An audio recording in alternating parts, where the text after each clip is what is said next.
Every parent wants to give their child the best possible start. So you buy the alphabet puzzles, you download the counting apps, you sit with them and point at letters, repeat numbers, drill colours and shapes. You do this because every signal around you says, this is what smart, engaged parents do. Get them ahead, start early, don't waste the window. But here's what neuroscience has been trying to tell us for decades, and what almost nobody in the parenting world is saying loudly enough. Before the age of 5, drilling your child on A, B, C's and 1, 2, 3s is not just unnecessary. For some children, it actively gets in the way of the development that actually matters. The kind of development that determines not whether your child can recite the alphabet at age 3, but whether they can regulate their emotions, form meaningful relationships, persist through challenges, and think creatively for the rest of their life. The thing your child needs before age 5 has nothing to do with academic content. It has everything to do with something most parents are already capable of giving. They just don't realise how powerful it is. Let's talk about what it actually is. 1. They need emotional safety, not academic stimulation. There is a part of your child's brain that must develop before any academic learning can stick. It's called the limbic system, the emotional centre. And in the first 5 years of life, this is the system that is undergoing the most rapid, most critical development of any period in their entire life. Here's why this matters for learning.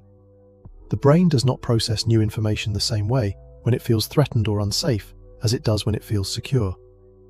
When a child is anxious, stressed, or emotionally dysregulated, the brain's threat response system takes over. Resources that would otherwise go toward curiosity, memory formation, and learning get redirected toward survival, toward managing the feeling. This is not a metaphor. This is neurobiology. Research from Harvard's Center on the Developing Child shows that chronic stress in early childhood, even low-level everyday stress, physically alters the architecture of the developing brain, reducing connectivity in the regions responsible for learning, memory, and emotional regulation. What builds emotional safety? Not flashcards, not structured lessons. Predictable, warm, responsive caregiving. A parent who shows up consistently, who responds when called, who names emotions instead of dismissing them, who provides routine and calm. These are not soft, nice-to-have additions to early childhood. They are the biological prerequisite for everything else. A child who feels emotionally safe will learn to read. A child who doesn't will struggle, not because they lack intelligence, but because their brain spent the critical window managing something more urgent than letters. 2. They need play. Real, unstructured, child-directed play. When you watch a child play freely, really freely, without direction, without a goal, without an adult steering the outcome, it can look like nothing is happening. They're just playing, just pretending, just making things up. But inside that child's brain, something extraordinary is happening. Something that no structured lesson, no educational app, and no alphabet worksheet can replicate. Free play is how the brain develops executive function, the cluster of cognitive skills that includes working memory, cognitive flexibility, and inhibitory control. These are the skills that predict academic success, career achievement, and life satisfaction more reliably than almost any other early measure. More than IQ, more than reading level at age 5, more than any academic milestone. A landmark study published in the journal Developmental Psychology found that children who engaged in more imaginative, child-directed play at age 4 showed significantly stronger executive function scores at age 7 than children whose early childhood was dominated by structured, adult-directed activities, including academic instruction. Here's what play actually looks like when it's doing its developmental work. A child decides to build a castle. They encounter a problem. The blocks keep falling. They try something different. They fail again. They adjust their theory of how the structure works. They persist. They solve it. That sequence, self-directed problem, independent attempt, failure, adjustment, persistence, solution, is building the prefrontal cortex in real time. No worksheet teaches that. Play does. And this is before we even talk about pretend play. When a child plays pretend, they are doing something cognitively extraordinary. They are holding two realities in mind simultaneously, what is real and what is imagined, while using language, social negotiation, emotional regulation, and creative thinking all at once. Neuroscientists describe pretend play as a full brain workout, the kind of workout that no academic drilling before age 5 can come close to matching. And hey, If this is already making you see your child's playtime completely differently, hit like and subscribe. This is the kind of research more parents deserve to hear. 3. They need conversation, not instruction. There is a version of talking to your child that builds intelligence, and there is a version that doesn't. And the difference between them is not about vocabulary or complexity or how many words you use. It's about direction. Instruction goes one way. This is the letter A. Say A. Good. This is the number 3. Count with me. The child receives. The child repeats. The child is passive. Conversation goes two ways. What do you think would happen if we put the red block here? What does that remind you of? Why do you think the dog is barking? The child thinks. The child constructs. The child is active.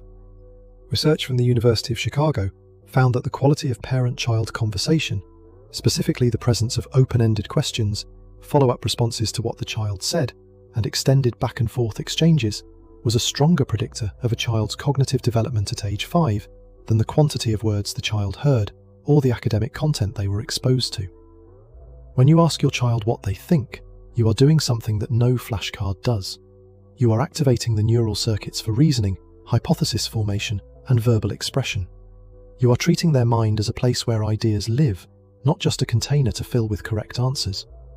This is the difference between a child who learns to think and a child who learns to recite. And it starts with the questions you ask before they ever set foot in a classroom. 4. They need movement, because their body and brain are not separate things. We live in a culture that separates physical activity from intellectual development. Exercise is for health, sitting still is for learning. And we apply this framework to children as young as 2 and 3, expecting them to sit, focus, and absorb academic content in the same way we might expect a small adult to.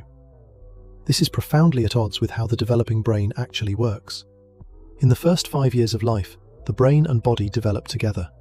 Movement, crawling, climbing, running, jumping, spinning, rolling, is not a break from brain development, it is brain development. Every time a child navigates their physical environment, they are building spatial reasoning, body awareness, cause and effect understanding, and the cerebellar connections that underpin attention and learning.